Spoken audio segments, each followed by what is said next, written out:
Se você não tem condições de lidar com o inimigo, você não o provoca. Porque no mundo real, e eu vou fazer essa explicação, farei essa análise aqui, nós temos um contexto geopolítico hoje de multipolaridade, o que significa, eu já expliquei algumas vezes, mas vou explicar mais profundamente. Tá? O que significa que a regra que vale lá fora não é a regra escrita. E a prova disso é a turma que tem poder rasgando os acordos de paz. Sabe quem não rasga acordo de paz? Quem é fraco. Porque sabe que se opor àquilo que tratou, vai dar um motivo para o outro que já estava de olho, já tinha cobiça sobre aquilo que é seu, de agir. E eu vou explicar isso em detalhes, a partir de algumas falas aqui, mas principalmente em detalhes, para que você entenda o contexto de como nós chegamos até aqui. Dá like, se inscreve e compartilha. Presta atenção no que eu vou te falar agora. Nós vivíamos até ali o período entre a Segunda Guerra e até o processo da queda do muro de... A queda do muro de Berlim foi o símbolo, mas a dissolução efetiva da União Soviética começa ali no final da década de 80, mas ela é acentuada na década de 90, até que ela se dissolve completamente logo no início da década de 90, nós vivíamos um mundo bipolar. Você tinha uma bipolaridade quando o assunto era poder. Basicamente, você tinha um alinhamento. Ontem, inclusive, eu trouxe um mapa aqui do que seria o capitalismo e o mundo ocidental e um comunismo que imperava principalmente ali a partir da própria União Soviética e da China. Era o que você tinha ali, né? Entendendo que a União Soviética considerava a própria questão da China como dentro do guarda-chuva desse mesmo ideário, né? Basicamente, um lado defendia uma espécie de livre mercado, o capitalismo, né, e até o liberalismo econômico, e o outro lado era a mão pesada do Estado sobre os seus cidadãos, mas em prol de um projeto, olha aí, ouve essa palavra, nacionalista. Mas é um projeto nacionalista que defende os interesses do próprio sistema que o comanda, e não do povo. Tá? É voltado às castas que dominam. Esse era o mundo que nós vivíamos. O que é importante você entender? Você que viveu no Brasil dessa época, como eu, nós entendíamos que o mundo todo era maravilha que era vendido para nós. Aqueles escravos simpáticos que tinham um misto de liberdade e controle, né, aqui no Brasil. Pois bem, o mundo já não era assim. O Brasil já vivia um paralelo a essa história. Corria por fora desses dois entendimentos. Porque nós nem éramos efetivamente o que imperava na União Soviética, muito menos nós chegamos perto de ser o capitalismo, por exemplo, modelo da América. Nós éramos alguma coisa, um limbo no meio desses dois sistemas. Esse sistema vigorou da década de 90, olha, 30 anos, da década de 90, praticamente até agora. Aliás, dá para colocar um marco nisso, onde o mundo bipolar foi substituído na década de 90 por um mundo unipolar, e aí parece que os Estados Unidos, o Império Americano, é um império com o domínio praticamente das vontades do mundo, os Estados Unidos tinham condições de impor a sua vontade em qualquer parte do mundo, né? Se transformou de bipolar para unipolar. Então, aqueles valores começaram a valer para todos. E nós aqui continuamos na mesma seara, ora discutindo se seríamos oposição ou apoio incondicional àquele projeto. Essa ordem, já passamos por dois sistemas. Passamos pela bipolaridade, a unipolaridade, só os Estados Unidos valia de regra. Nos dois sistemas, as regras internas do Ocidente valiam para o Ocidente, mas não eram respeitadas pelas regras, por exemplo, dos países sob o guarda-chuva soviético. Tá? Eram outras regras para lá. Regras, valores, culturas diferentes. O Brasil continuava achando que o mundo todo era igual. Né? A partir do momento em que você ultrapassa essa fronteira e vai para o mundo unipolar, onde uma única potência hegemônica, né, cuidava de tudo, e quando ela queria, usurpava os próprios valores que defendia, e tem vários exemplos, né? Invasão de países e perda de soberania de país por determinação. Não tem nenhuma diferença, não, nenhuma, zero diferença, tá? Entre a questão do Putin com a Ucrânia, aliás, eu acho que até um pouco pior, o que os Estados Unidos fez, inclusive sem aprovação dos seus pares, com o Iraque, por exemplo. Tá? Não estou defendendo nenhum regime nem outro, só estou dizendo interferência de um país, potência, sobre um país, país até com capacidade de defesa militar, mas insuficiente para se opor ao gigante. Tem uma diferença. Aí você vê esse mundo sendo dilacerado, principalmente ruindo internamente, por uma influência também cultural, econômica e influência de metamercados. Vou colocar dessa forma. Nem vou chamar de metacapitalista, que já virou clichê, mas de metamercados, mercados que transcendem os interesses do mercado em si, a partir de grandes corporações e grandes fundos. Isso tudo é dilacerado, né? E você passa a ter, a partir dessa fala do Putin, principalmente, o multilateralismo implementado. A regra a nível mundial, irmão, deixa eu te explicar como é agora. Quem tem força dá a ordem. Por quê? Até onde vai o alcance das sanções que estão sendo impostas agora para a Rússia? Aos países que as estão impondo. Aonde vai o alcance da mão do Reino Unido? Ao Reino Unido. Aonde irá o alcance da mão dos Estados Unidos? Aos Estados Unidos e alguns aliados. Isso é todo o conjunto que sobrou do mundo? Não. Porque hoje nós temos China, hoje nós temos Índia, nós temos o próprio Brasil. É preciso que todo mundo adote a regra para que isso seja intimidatório. Se você briga com um, mas tem 5 que querem fazer negócio com você, você vai pesar na balança o que é melhor para você. Vamos pegar o exemplo específico da Rússia. Se a Rússia considera que o espaço, e vou usar essa expressão de novo, vital fornecido pela Ucrânia à Rússia, no que diz respeito a solo agricultável e no que diz respeito à planta industrial, ainda tem uma terceira componente, a não cessão de tecnologias que eram compartilhadas no período soviético, com relação a bloqueios no Reino Unido ou nos Estados Unidos, dane-se. Vou fazer o que é melhor para o projeto. E uma coisa que você vai ficar agora impressionado de eu te dizer. Nenhum desses grupos liga para você. Nem para você aqui no Brasil e nem para o seu pessoal interno. É tudo fruto de projetos de cada um desses grupos de poder. Mas então por que a gente conversa todo dia aqui para falar desses temas?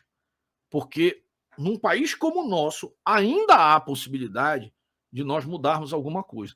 Em determinados países hoje eu já tenho receio de que não seja possível. Por exemplo, os Estados Unidos, ao contrário do que muita gente prega, dizer assim, Estados Unidos já acabou, já está destruído, né? Já está destruído, não tem mais jeito. Vocês já viram esse discurso? Ah, não acredito. O bom é a China, o bom é o chicote da China e o Partido Comunista forte. Tem esse discurso. Vou até puxar o exemplo agora do rapaz lá que quer levar todo mundo para Marte. É o mesmo tipo de pensamento de grupo de pessoas que acham que a Terra não tem mais jeito, a poluição, tudo será destruído, né, pelo homem, mas quer, sei lá, acreditar que é mais fácil pegar um planeta que sequer a gente tem capacidade de alcançar e dizer que nós vamos terraformar lá. Detalhe, o cara não consegue consertar aqui, que é mais ou menos recolher o lixo e educar as pessoas. Mas ele quer fazer acreditar para justificar os bilhões que são investidos.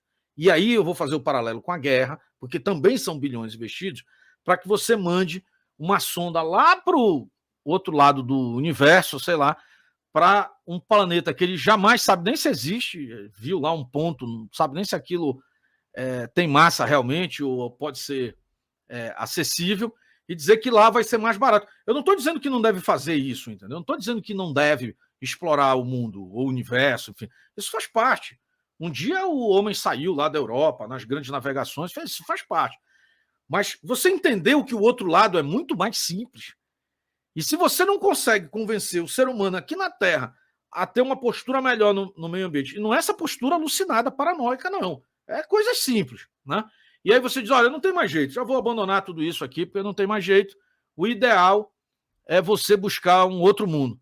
Pô, pessoal, é a mesma coisa. Como é que eu enxergo os Estados Unidos com todas as suas qualidades e eu vou acreditar que os Estados Unidos não tem mais jeito? O povo americano, 200 e 300 milhões de americanos, continuam lá. Você tem uma casta do sistema que temporariamente foi corrompida, temporariamente, e que o povo pode acordar e trocar. Aliás, isso aconteceu no Brasil.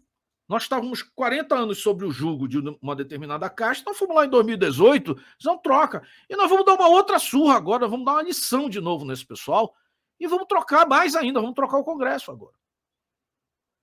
Então, o caminho mais lento, mas mais simples, ninguém quer fazer. A turma veio aqui, disruptura, derruba todo mundo. Sou contra. Você vai fazendo isso de forma lenta. Isso é conservadorismo. É você conserva o que está dando certo, substitui só o que está dando errado.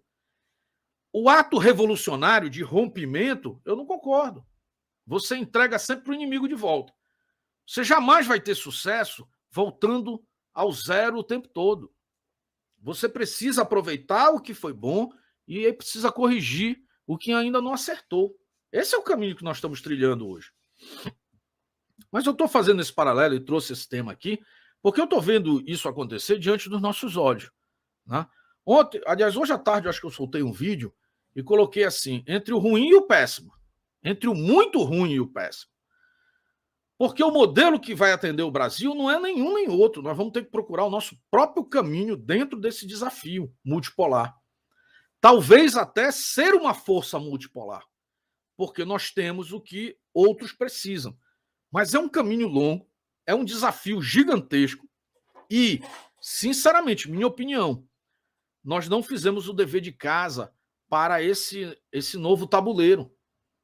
O desafio do Brasil é tão grande que sequer nós podemos dar atenção às bobagens hoje. Nós temos que correr. Eu hoje, sinceramente, vejo a importância de... E aí vou fazer uma sugestão aqui, humildemente, às Forças Armadas, que busquem se aconselhar com os eventos fora do próprio pragmatismo militar. Que busquem montar um entorno, e não é um entorno acadêmico, não, porque até existe, por exemplo, eu posso citar a própria criação agora da Escola Superior de Defesa. Um ato fantástico para uma interação maior com a sociedade, mas que não se isole a um grupo específico acadêmico, que busque a experiência, por exemplo, na área empresarial. O empreendedor não tem tempo de sentar para... Tem tempo de fazer e realizar, não tem tempo de prospectar muito, mas tem uma experiência fantástica em fazer as coisas dar certo.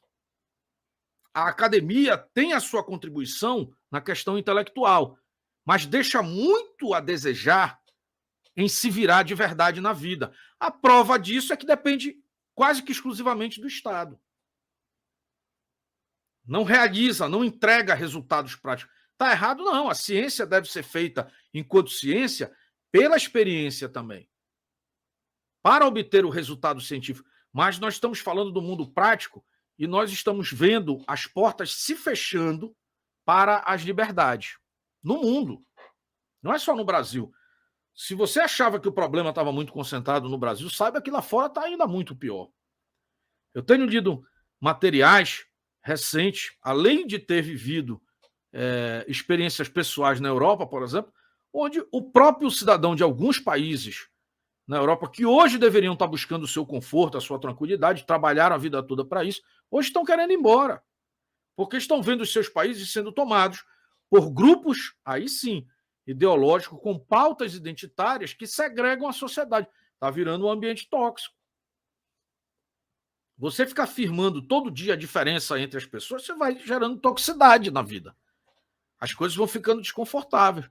E as pessoas de bem, mas que não estão engajadas em nenhum tipo de luta, começam a demandar disso. O camarada normalmente sai. É o cara que quer se fazer, se perfazer com esses recursos, é que normalmente persiste na batalha. As pessoas de bem normalmente vão se retirando. E isso é um problema. Isso está se espalhando pelo mundo todo. Essa análise que eu estou fazendo aqui para você não é uma análise da carga de potência de munição ou de veículos. A gente pode falar sobre isso, sobre outros. Aliás, eu posso indicar para vocês uma série de canais excelentes para isso. O que nós estamos conversando especificamente é sobre o impacto do que está acontecendo hoje nas nossas vidas. Aqui no Brasil mesmo. Na minha vida, na da Iara, né, da Mônica Caetê, enfim, das pessoas que estão aqui. do Lisboa, enfim, de todo mundo. Porque senão a gente fica só nesse exercício, né? De questões que estão acontecendo do outro lado do mundo, como se isso não nos afetasse. Você já vê impacto no dólar, vê impacto daqui a pouco nas bolsas, já está acontecendo, mas daqui a pouco isso vai refletir no pãozinho da padaria, né? No combustível. O combustível também já está comprometido. Tá? Então, assim, a minha ferramenta de análise é baseada nisso. Tá? Não é só nós ficarmos aqui nessa espécie de elucubração e torcida para um lado. É nossa vida, pessoal. Nós estamos envolvidos nesse processo. Tá? E nós estamos envoltos, inclusive, a uma guerra latente de desinformação. Eu recomendo, por exemplo, às pessoas que nem sabem o que a gente vai conversar aqui, o camarada às vezes analisa uma capa e já quer dar a conclusão para desinformar, vai estudar primeiro o assunto, até para não passar vergonha, né? Vai entender, ou pelo menos espera a análise, para você ver se concorda ou não. Tá? E se não concordar, haja com respeito. Porque também aqui ninguém está para servir, né, de teatro para os outros. A gente não ganha para isso, tá, pessoal? E se fosse para exercer essa função, eu declinaria na hora. Vamos lá, vamos para... Isso foi só a primeira fase da análise. Eu vou passar agora para a matéria, dá like, se inscreve, compartilha.